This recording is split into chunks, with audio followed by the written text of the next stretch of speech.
Well, thank you very much, everybody, and we're certainly appreciative of the opportunity to be able to present to you. I'm Michael LaPlaca, the Assistant Athletic Director at the University of Dayton, overseeing our multimedia operations, and our other team members include Nick DeSanctis, Assistant Director of Video Services. Ken Kreitzer, Assistant Director of Video Services for Live Events. And so our presentation is more of the strategic thinking, 30,000 feet, on what we did as an administration in order to be successful with our video production operations, specifically for basketball. Now, as you see by our title slide, our marketing campaign was True Team. And if you know anything about the University of Dayton, it's a very communal place. It's a place where student housing is actually owned by the university. So you get a lot of interaction and community feel when you're on campus. We translated that over to our basketball events. And when we first had our video boards installed in 2011 at UD Arena, we would go to these conferences and see other examples that other schools did, and we'd try and jam in different ideas and different elements, and we kept tripping over ourselves. We weren't quite having the efficient workflow and the engagement that we needed. So one of the things that we did as a department was we decided that we're going to focus on one thing and one thing only, which is game atmosphere. Atmosphere drives the boat. And with that, correlating with our marketing theme, it helped our fans be a part of the experience and really feel like they are helping the team win. It's not just the five guys on the court, it's the fan base that is also engaged in that two-way street. So with that, it allowed us to do some really cool things. Just a little bit about University of Dayton Arena. Our capacity is 13,455 fans. We have been in the NCAA's top 30 attendance every year since 1969. We've led the Atlantic 10 in attendance for 20 straight years. Now you have that base that's an excellent, strong fan base of college basketball fans. But one of the things that we kept finding was they would come to the game and kind of enjoy their hot dog and beer and then go home. But they really weren't invested into the experience. And so one of the things that we wanted to make sure was as soon as they stepped foot into our arena doors, by the time that they left, that this was the best 2.5 hours of their day, and that they really felt like they made a difference in helping our team win. And because of that, because we scaled down and focused strategically on atmosphere, what it did was it allowed better fan engagement and also increased attendance and ticket utilization. So it was an event, like you had to be there to help the Dayton Flyers win. And so because we did everything in the prism of atmosphere, it helped us streamline our operations. And we're going to go a little bit more into that in terms of corporate and our marketing and kind of how we create the content. So our next slide here is our pre-lineup video. Now, to help set the stage, we typically announce the visitors, then the lights go out, and then everybody takes out their cell phones and has the flashlight on. So you get 13,000 fans waving flashlights. If you're a WWE fan, you know the character Bray Wyatt, it's very similar to that. So we'll play this video here, and this is the video that goes before we announce our starters.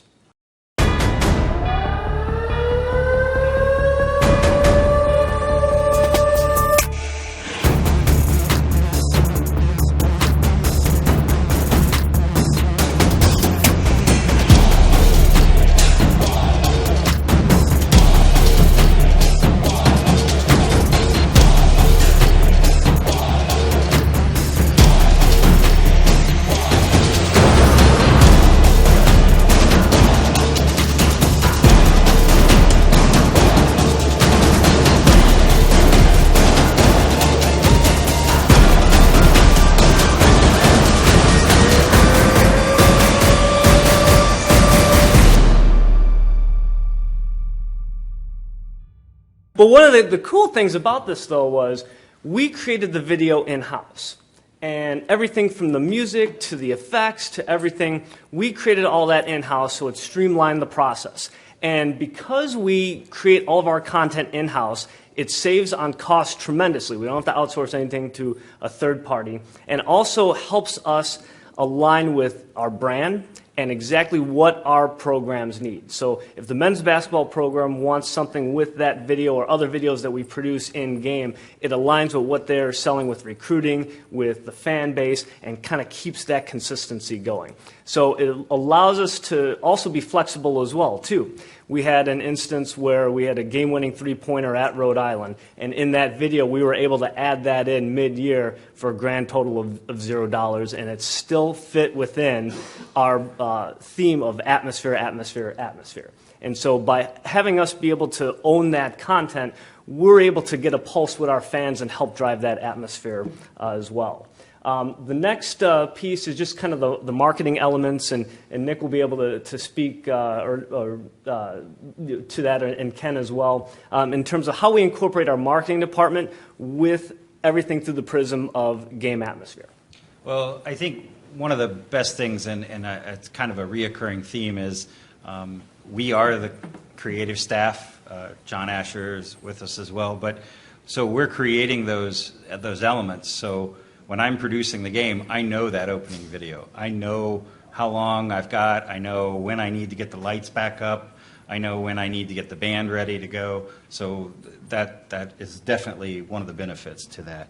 But with fan engagement, one of the things we did was with our marketing team, we went and we used Tagboard, and so we're pulling in social media. So we just kind of, the first year we just kind of tested the water a little bit with it, and it went crazy. Our fans loved it. So then we went out and found a sponsor for it, and the sponsorship even got involved where they ended up picking the best fan engagement person for the season and gave them a trip to the Atlantic 10 tournament. So it just kind of grew that way. Something that was as simple as adding a wireless fan cam to go up into the cheap seats instead of just in the suites or just in the lower bowl of our arena. When that fan cam gets up to the 300 and 400 level, I don't have to look at the monitor to figure out where they are, because as soon as that camera operator stands up in that section from the window, I can hear that section, just the entire section, go crazy. And that really led to that atmosphere. They're really getting into it. And I think our corporate partners, what we did was with marketing, we looked at every element and just how can we make every element part of that atmosphere? How could it feed the atmosphere? Instead of Donato's Pizza just putting up a logo at a timeout, let's get the fans involved. Let's get let's give away pizzas. Let's show the shot of the cute kid eating his slice of pizza that he got. And so we really look at every element as back to atmosphere. Mm-hmm. And then as you kind of going along those lines, that corporate integration, I mean, Nick has been with us for 4 years now, and just kind of seeing the evolution of how we're able to integrate corporate partners to our prism of atmosphere. And it really has been great for not only the fans and the team, but for the corporate partners as well, because it's not just slapping a logo on something or a commercial. They're a part of the in-game experience. We've had to get really creative at times to try and find a way to make a corporate partnership part of the atmosphere. And it's not always easy, and sometimes it's forced, and sometimes it's awkward. But we find a way to get it done. As Ken just mentioned, our under 16 timeout in the first half, you're talking 5 to 10 minutes after our big opening sequence where everyone's on their feet, everyone's into it. We have to find a way to keep the energy in that building. Because if we can keep it through that first timeout, we stand a better chance of getting to halftime, and we'll address halftime when we get there. So logo goes up on the boards, PA announcement, and the cheerleaders are running into the stands to give out pizza. The fan cam's there, cameras are shooting the giveaways. You get those classic shots of a kid who just got a free pizza. Whether that kid is 10 or 50, everybody wants a free pizza. We've been able to work, because everything is in-house, in full disclosure as well. We're not a Learfield, we're not an IMG. Our corporate is internalized. And between marketing, creative services, and corporate, we are all housed right at the arena. So when corporate has an idea, they can come and say, hey, we're thinking this, or hey, this company is just trying to do something like this. Well, we know the gear, we know what we have, we know how we can allocate our resources, and we work with them. Our big case study this year came from a local chicken vendor. our local KFC, I guess, who was already a partner and had their own in-game promotion. They wanted to get involved with free throws to try and encourage our team to make free throws or the other team to miss free throws. So we looked at, hey, what does Daktronics have available? How can we pull these stats in to make the graphics so that we don't have to update them every time? Okay, well, we can use the DSTI. We can go into all the tech stuff. Or we can have somebody manually update them. Or we can build one for each situation. We worked through that. Then we got the team involved to see what they wanted to do. The team did not want to do something that hinged on this 18-year-old kid making his free throws for 13,000 people to win free chicken. They weren't real comfortable with it. We weren't real good at free throws either. So then again, you go back, we find a number, what works. If the opponent misses 7 free throws this year, that happened about 40% of the time last year. That's a giveaway rate that the company was comfortable with. And then we bring in our creative team to actually make the content. Then we load it in. Then we involve marketing, who got a chicken costume, then put the company Lee's Chicken logo on it, gave the students the signs that they hold up. So if the visiting team misses 7 free throws, everybody in the building gets a voucher for free chicken. So that means the student section is holding up signs corresponding to each. Every time they miss, a video board graphic comes across with the number of free throws that it is. If it's 7, it says free chicken. Literally, the chicken pops up and holds up the number. By the end of the game, you have 13,000 people chanting chicken, chicken, chicken. And what did we just accomplish? Well, we satisfied a corporate partner. We're making money. The corporate partner is going to be making money because people are going to be coming to their stores. That's their ROI. And on top of that, we're driving the atmosphere. Something as simple as missed free throws. Our fans want free food. We want money. We want an atmosphere. We accomplished it all in those. I think our next best one would have to be the jeweler, who is unfortunately no longer a partner. The under 4 media time out of the first half, he would select anywhere from 8 to 10 people who would come down and take a shot for a free pair of diamond earrings. The distance of your shot, whether it was a layup, free throw, three-pointer, would depend on your age and ability level. But our fans came to expect it. The music that introduced it was driving. The PA announcer was into it. The graphics were flashy and exciting. And as these people were taking the shots, the fans are watching them. They're rooting them on. You want to see somebody win a free pair of diamond earrings, even if it's not you. The concept alone got everyone excited. So there we are, going into the home stretch of the first half. I mean, every basket in the game is important, but if it's a free throw at the end or somebody's going on a run in the first half, we have to keep that energy going.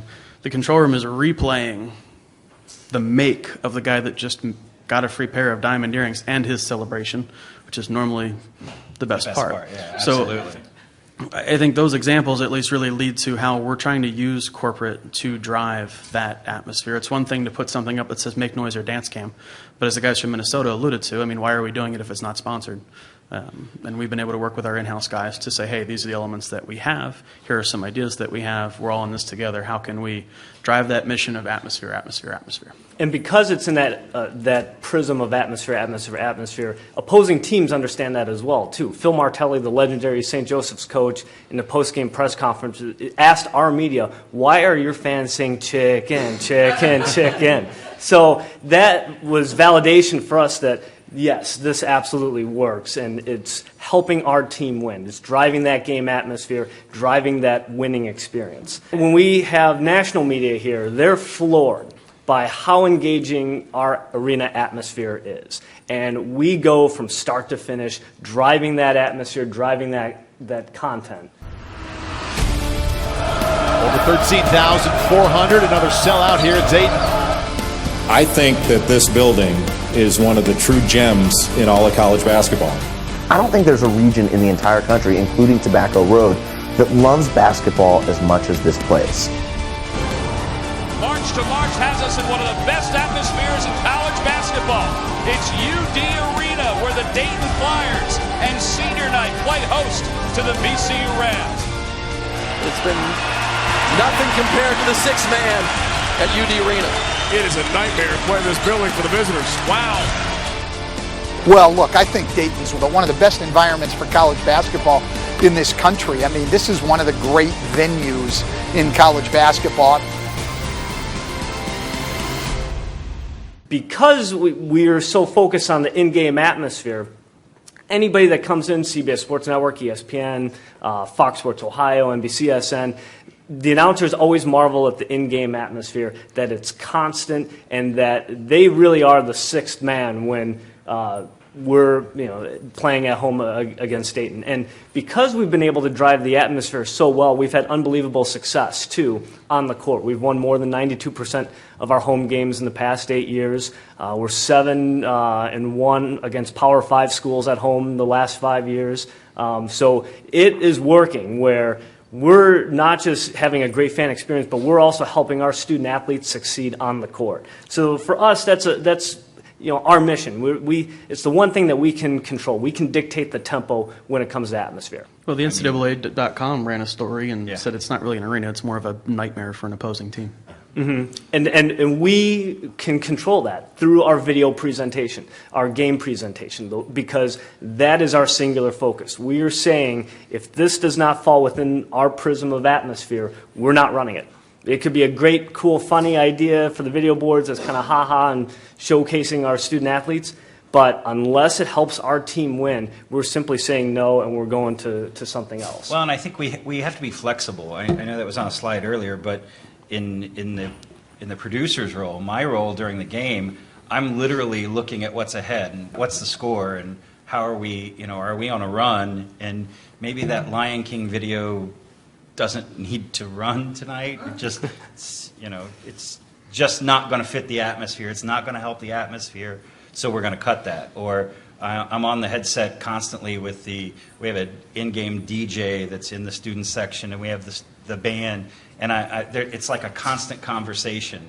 I want to know every song that they're thinking about playing before they play it, because I will oftentimes say, no, you're not doing that. Let's do something else. I need something more energy. I need to pick it up. We're on a 10-2 run. We're not playing Christmas music. Yeah, we are not playing Mariah Carey's Christmas music. Yeah, and we've had those conversations, and because of that, again, going with that one strategy, we've been able to be pretty successful. The next slide here, one of the things that kind of makes Dayton really unique is we've been the host of the NCAA First Four since its inception. And if you go back further, the opening round play-in game.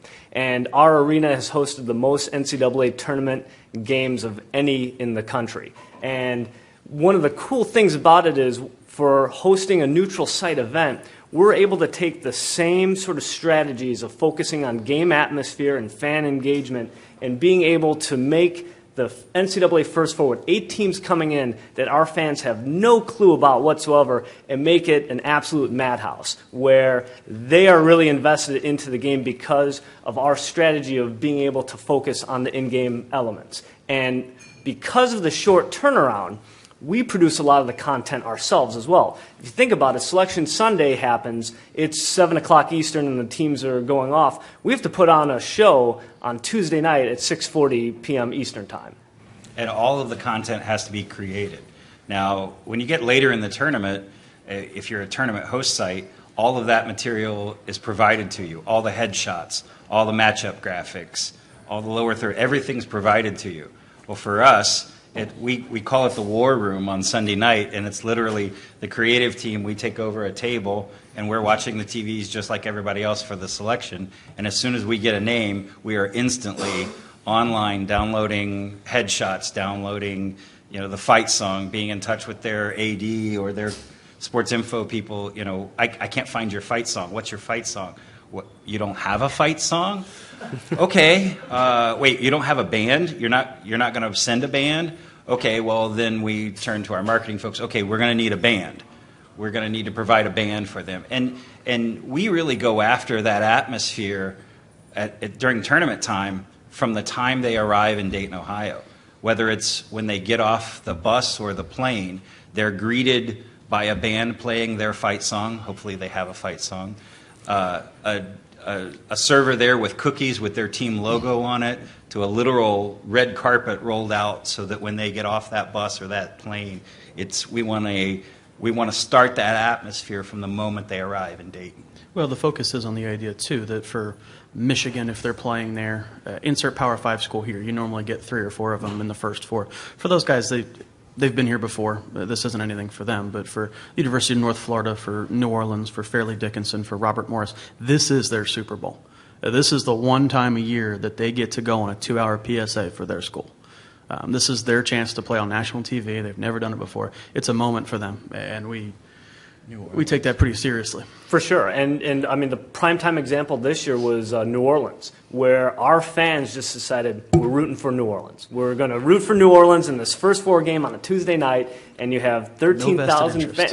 They even know what their nickname was. But they just all kind of gathered up and rooting for New Orleans. Or other games would be like one half of the arena would go for Robert Morris, the other half for Coppin State. And you're just scratching your head like, what in the world is this? But again, it goes back to our 30,000-foot strategy of atmosphere, atmosphere, atmosphere. We're engaging our fans, working with the NCAA, working with these schools to make sure that we provide the best in-game experience we possibly can. Where did y'all get your mentors? So almost like, who did y'all look at to say, we like this atmosphere, we want our atmosphere to be like that?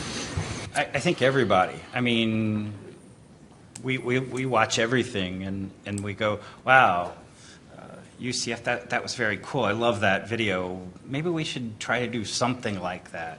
But it's also just for Dayton, it's the history. The atmosphere has always been really good. I don't want to say there's nothing else to do in Dayton, but it's kind of, it's the thing to, it literally has become the thing to do in Dayton, Ohio, to the point where when UD is at home, the lights under the bridges change to red and blue. The county administration building changes their lights on the building to red and blue. It really becomes everybody bought into the true team. We're all part of the true team. Well, there's stories from the 1980s of the crowds being so loud that paint chips were coming down from the ceiling. The tradition was built long before any of us were there. Sorry, Ken, probably before I was even born. I was there. But I think we are looking at everything, and we're constantly changing. I mean, we're looking at stuff we did last year and went, okay, that was okay, but how can we make it better? Mm-hmm. Yes? I think you just answered this question, but talk about the investment and the payoff, specifically with regard to the NCAA. Obviously, there's a lot of cost in doing those things, hiring a band, getting them out there, knowing the theme song, whatever it is. Talk about the investment versus the payoff. Yeah, I would say from our department, because there's so much of a strategy and a focus on atmosphere and enhancing the student-athlete experience and making sure it's the best possible, we come up with very creative ways to make sure we check those boxes. So what's kind of interesting is that our marching band will serve as the they'll be rented out as a school band. So they'll play, the typical band songs for Robert Morris and dress up in Robert Morris t-shirts, and it's our students. And they're getting the fans going, and it's those little things that we have to make sure that we're doing to make sure that this event not only runs smooth, but it's the best that it possibly can be. Well, the payoff also comes in the form of, a $2.5 million economic impact to the city of Dayton and the greater Montgomery County area. In 2 nights. In 2 nights, as well as, the University of Dayton Arena is front and center on national television. We're not a Power 5 school. People might know our names, but they don't really know what we're about. And to dominate TV for 2 nights in March when all eyes are on basketball, I mean, that's our PSA. Any other questions here? We got just one more slide here, just kind of wrapping up, talking about excitement and efficiency, and just kind of circling back to some of the things where, just having that communication where you're able to work with corporate, you're able to work with your marketing team, plan accordingly, but also have that ability to be flexible. One of the examples that we talked about in our pre-presentation meeting, but it was really, really cool, was we were just hosting a game against East Tennessee State, random December game, and we had a corporate element at the under 12 timeout with White Allen, who's an auto dealership chain in Dayton, Ohio, and we do our normal thing there, and we had a former player, a guy named Johnny Davis, who played 12 years in the NBA, won a championship with the Portland Trail Blazers, was a coach for a long time, and it was his first time back at UD Arena since his senior night. So we were able to be flexible and go right to show him on camera, and he goes up. Everyone's giving a standing ovation, and the East Tennessee State players are like, what the heck is going on? Like, we're not even in the second half here. Crowd goes erupt, and we just went on a big run, and those are the type of things that, because we have that prism, that focus of atmosphere, we're able to make those adjustments and help our team win. I mean, it's really kind of remarkable that us scaling back and making sure that we have one singular focus has really helped our student athletes and the fan experience as well reach all-time highs. I think it's a flexibility. It's a conversation. Nick and I are both in the control room, and we're having conversations the entire game. Well, what do you think about this? I don't. Okay, well, if it's then I don't want to do it. Or, I'll say, well, I'm going to do this, and Nick will go, are you sure you want to do that?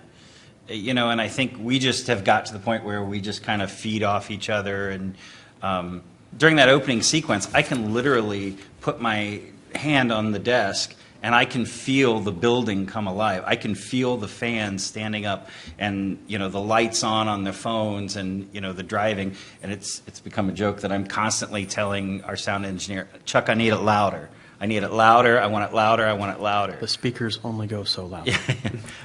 That's why we're doing the renovation. Well, I think a lot of that comes, we preach the atmosphere, but we're only able to do that because there is a trust there. Because marketing trusts that video knows what they're doing and they know how the equipment works. Corporate trusts us. Again, I mentioned it before, it helps that we're all housed in the same area at the arena. So if corporate wants to see something or marketing has a question, let's just walk upstairs, turn the boards on, and do it. But because our staff is able to have that trust, when somebody has to make a split-second decision, we all just kind of fall in line. If that's the marching order, then we're going to do it because we all know what's best. And because there's a clear strategy, a lot of the stuff that we do works, and it works really, really well. So, yes? How much of this atmosphere translates to the other sports that you have in that facility? Really well, actually. Women's basketball has made it to the NCAA tournament 7 of the last 8 years. They utilize atmosphere, and what you'll see is if there's a big game on Saturday and they play Sunday, you'll get a crowd that's double what they would normally get, just because we drive the atmosphere. It's the same template. We have the same template for women's basketball as we do men's, of we're driving the atmosphere to make sure that we give our team the best chance to win. And in women's basketball, we've led in attendance for the last 10 years. So that has worked. Now, we tweak it a little bit different with some things, but we still go with the same theme of atmosphere. We'll do some more stuff that's engaging toward families, because that's where our audience is at. It's a lot of families, retirees, that sort of stuff. But it's still part of trying to drive game atmosphere. It still comes back to when we're scripting for that, and we do the scripting for the venue. So we're the ones that are deciding, and this is what we're going to do pre-game. Okay, corporate, here are your spots. Tell us what goes in those spots. But we do the same scripting for women's and men's. It's just, we may tweak a few things because we don't have 13,000 people in there for a women's game, but it's the same question. How's this going to affect the atmosphere? You mentioned that you don't play features unless it helps you guys win. What type of features are you playing? At Tech we do like name it, tune, and stuff like that. I don't know if that helps them win. So what type of things are you all playing, engaging that helps that feature? Not a lot of feature. We don't do much with features. A lot of our stuff is driven just in game. Let's utilize the cheerleaders. Let's utilize the band, the corporate partner. All of our timeouts, I think, except for one which we hold for recognitions and a mini ball giveaway, are sponsored, and all of those sponsored timeouts have a piece of fan engagement, whether it's the orthodontist that sponsors a Smile of the Game, where we're putting people on camera and they give them the fake mouth to hold up in front with the big smile on it, whether it's a pizza delivery, whether it's a chicken giveaway, whether it's a dance cam, which is also sponsored and has their logo on the key. That's what we try and drive it with. And the big thing from our fan base is that they want stats. So it's basically we're putting people on the board, driving that sponsored, or putting stats up, which are also sponsored. We do that too, but our marketing team also likes to do features with our players and stuff like that. So that's interesting that you all. And we had to scale back from that. That was when we first had the video boards. We were putting that sort of stuff up, and it kind of went back to we were tripping over our own feet. We were killing our own atmosphere trying to do a marketing idea that is great in theory, but doesn't help us. This year we tried that a little bit. We tried to go back to a little bit of that with the women's team, and we saw it kind of affecting that atmosphere again. So what we did was we made a strategic decision to move those to halftime. So the features will run at halftime, or they'll run pre-show. They'll run pre-game after the doors open. That's a great place for it. That's entertaining. I heard that said a couple times today. Entertaining the fans that get there early. that's when we'll do it. In game, In game belongs to the people who are paying for it. Yeah. In game belongs to the people who are paying for it. It belongs to the people who are paying for it if it fits in our atmosphere. Now, I won't pull something that is a sponsored element because of the atmosphere, but I do reserve the right to change where it plays. I don't remember which game it was this year. We had a Bud Light trivia scheduled, and the team was on a run, and we just needed the atmosphere. So I said, you know what? Let's save that Bud Light trivia. I'll use it later, or I'll use it immediately post game, or I'll figure out some other place to put it in. And that was just a call that was made in the control room. And one more question about the DJ. Whose idea was that? How did you get him in? Oh boy. How did you convince marketing and the other people that, yeah, we need a DJ? It's actually marketing's idea, and I don't know that I'm 100% sold on it, because I don't know that he's really doing anything that we're not doing in the control room. It's just a person standing there. It's not like he's mixing something. DJing. Yeah, he's just playing a track. But it's kind of a presence, and it worked for a couple years, and I'm not sure it's where we even used to do like tweet the DJ and for song requests, and I just found that I was saying, no, we're not playing, Taylor Swift is a national treasure, but we're not going to use Taylor Swift. DJ doesn't have a microphone. He's not engaged in the audience. Anything else. We used to, but we used to, he but killed the atmosphere. He killed the atmosphere, and so I was like, take his mic away. Yeah, The best DJ in Dayton is not like a DJ in New York. Yeah. But those are hard decisions to make. But because we had the one strategy of we are going to plant our feet on game atmosphere and the fan experience, you can't argue with how successful we've been as a basketball program, being able to win, being in 4 straight NCAA tournaments. Those are tough calls and tough decisions. But because we stick to our guns and stick to, we're going to go with this theme, and if it doesn't touch the prism or the spoke of atmosphere, we're simply not going to do it. Sometimes marketing and I have really frank discussions in game. But it ultimately comes down to, I'm the producer, I'm the one that's producing the game. We'll have that discussion Monday morning. But tonight, there's 13,000 people in the building, the team's down by 2. I am not doing the Lion King camera during this timeout. I'm not doing it. Not going to do it. And we're talking at a 30,000-foot level. If you scale back to bigger college athletics of 80,000 feet or so, the Atlantic 10, when they had Xavier and Temple and Butler and Charlotte, it was a league that you could guarantee at least 4 or 5 bids in there just because of the quality of competition. With those schools leaving, all of a sudden now it becomes a 3-bid league in men's basketball. Well, each NCAA tournament win is $1.6 million.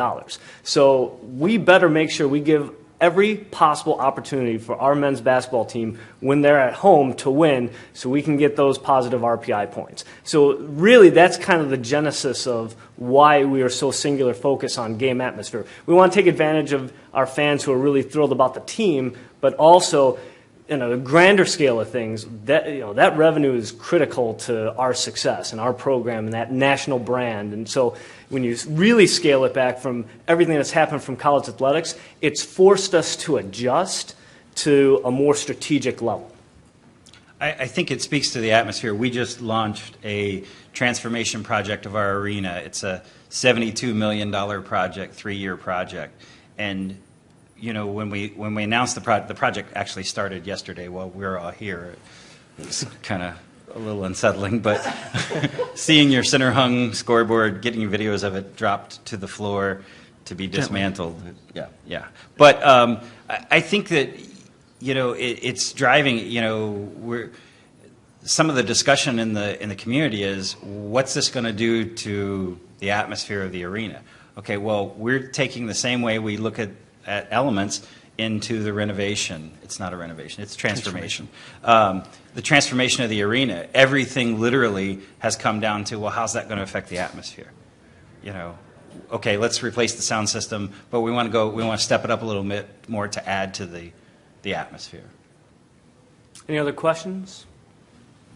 Yes. Just briefly about the wireless camera, how hard was that process getting one that worked, and just in general, how much did you have to spend to get one that worked? Let me answer it offline with you, but it was a struggle. But I think we worked through it, and we worked with a partner. We got it working, and now it works extremely well. Like I said, I can tell where that camera is. I don't have to look out there. I don't have to look up. I can tell where they are because as soon as we have one person that runs that camera, and when she gets to that area, I can hear it. I can hear the crowd go crazy over there because they know they're getting ready to be on the board. So, just from my own curiosity, of everybody in this room, how many of you are satisfied with the atmosphere of your primary revenue-generating sport?